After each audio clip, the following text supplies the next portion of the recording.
I am in Black Hole, Colorado, and I'm at this freaking awesome place called Basecamp. Now, Basecamp is both an RV park, a glamping site, a campground. There's a store. There's so many things here, and I cannot wait to share everything with you. And it's owned by my friend Ciara, and we actually met in Heather Blankenship's RV park and glamping mastermind and just totally hit it off. And so when I came to Colorado, I had to come check it out. Guys, this is a moneymaker. We're going to go into numbers and you're going to hear everything about this park. Hello, and welcome to the Wanderlust Host channel. My name's Olivia Tati. I'm a short-term rental specialist and world traveler on a mission to inspire you to invest in real estate and travel the world.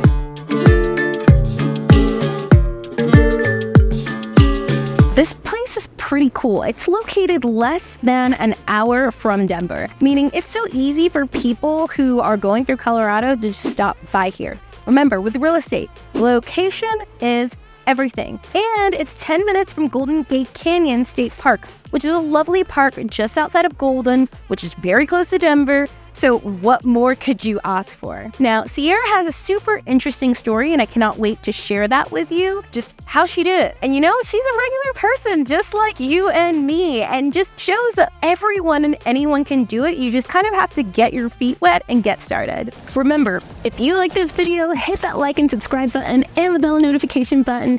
I really appreciate it every single time anyone subscribes or likes my stuff or comments or shares it with anyone, because it helps get these videos out to as many people as possible and get everyone stoked to invest in real estate and travel the world. Now, the reason that this place is super cool is that it has multiple streams of revenue.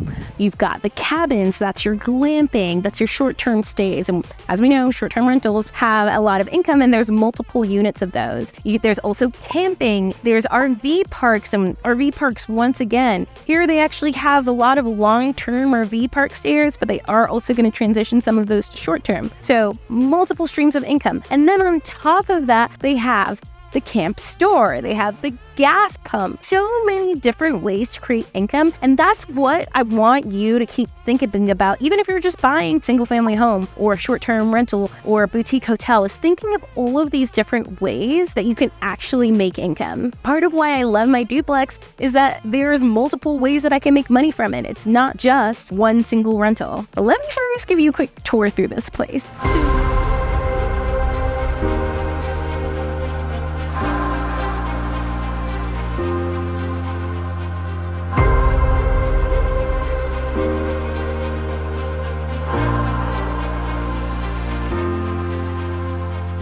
So let's talk numbers. How much did you buy this place for? What did you put down? You know, everyone kind of wants to know.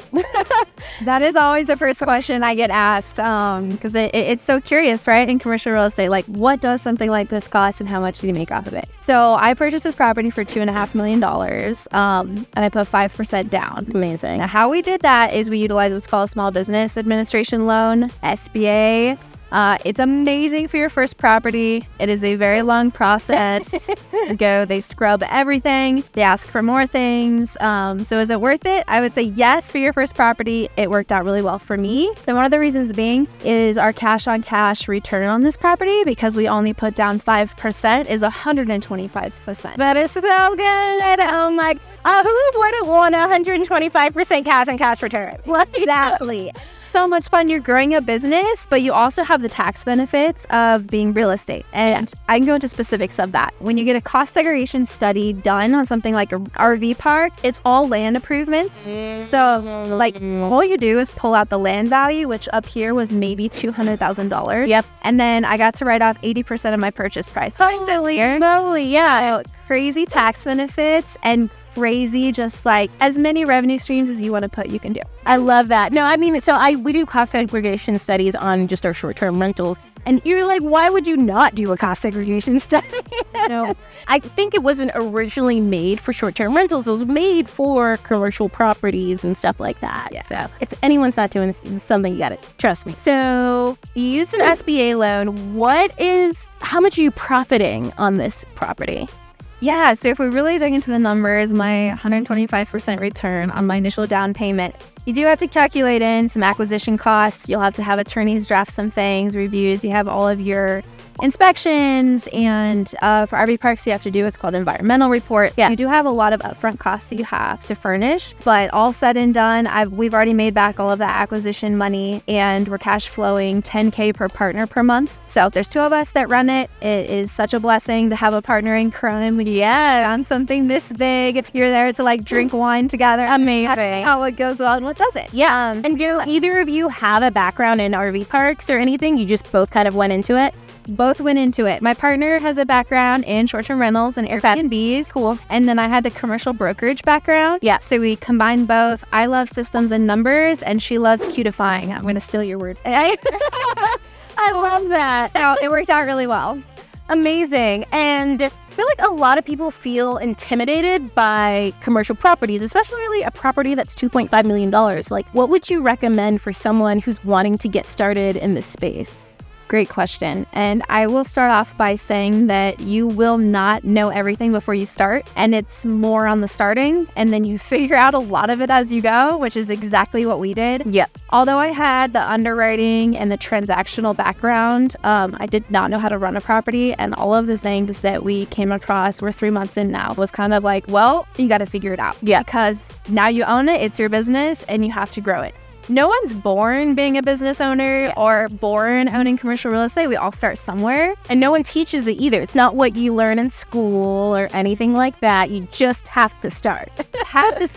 And a lot of it is hands-on in the sense that until you're going through it, it doesn't make sense. You can read it all day long, but until you're actually going through it and doing it, it's not going to stick. So my best word of advice is like learn enough not to be dumb, but then after that, you just go for it. I love that. I had anybody could do it. I love that. No, that is so, and super brave. Like, most people wouldn't go out and just buy a $2.5 million commercial property and just get started, right? So I love that you kind of just took action and went in there. Are there any resources that you use to kind of help you through this process?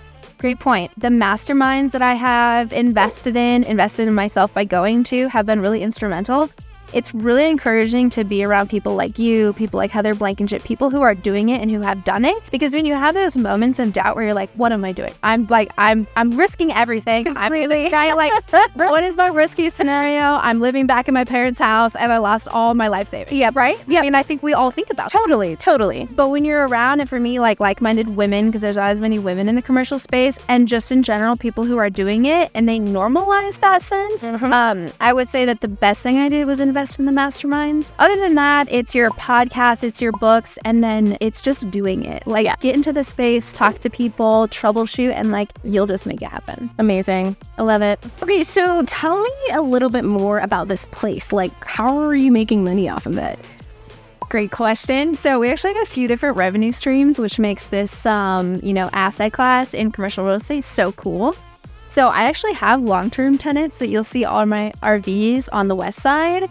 I have glamping here that's short-term. So I have that short-term mix, keeps it fun. Yeah. I also have a higher, cash yield on short-term, but it's less stable. Totally. And then kind of something I have in the middle is our camp store. And we actually have a really robust camp store. As you probably noticed when we walk through there, we've got groceries. Some people use us as their grocery store. And then we people from around town. Wait, Yep. That's awesome. Yep. That's really cool. So we've got a lot of locals in and out, which really helps for that winter revenue when not as many of us are out camping. And we also sell gas.